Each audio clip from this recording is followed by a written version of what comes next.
caused by a lightning strike. When the lightning struck the rock, the water that had been collecting in the cracks and crevices actually caused a pressure explosion when it boiled, cascading about 80-ton worth of rock down the mountain.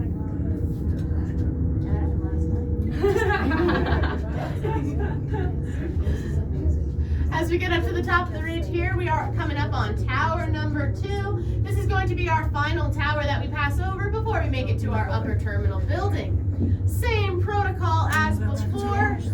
We're going to get some swing and sway, so I recommend bending your knees, hanging on to something or someone, and remember, if you go down, take them down with you.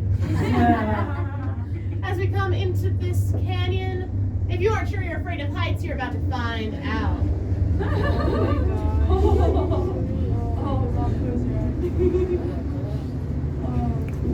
Welcome to the big span, folks. Now the distance between tower number 2 and our upper terminal is about 1.5 miles of freestanding cable. This means we have no more towers to pass over, and this is actually the longest system of freestanding cable in North America. It's only second longest in the whole world.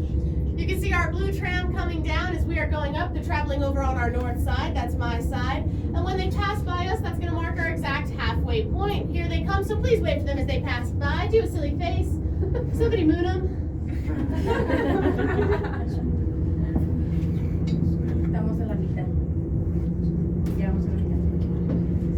This first canyon that we are in, folks, this is going to be the biggest canyon that we see today. We call this one Big Canyon.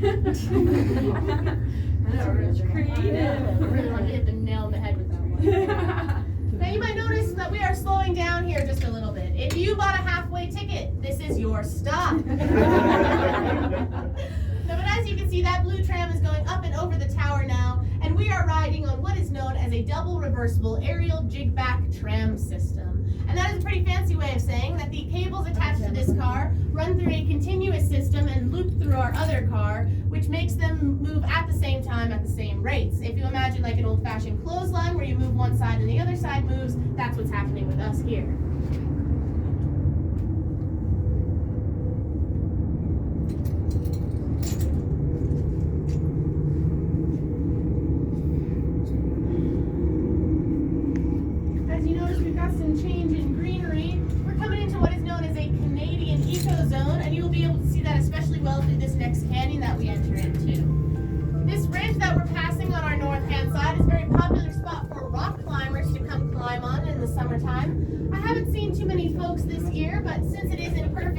Of these tram cars, we like to call this one Ego Boost Ridge.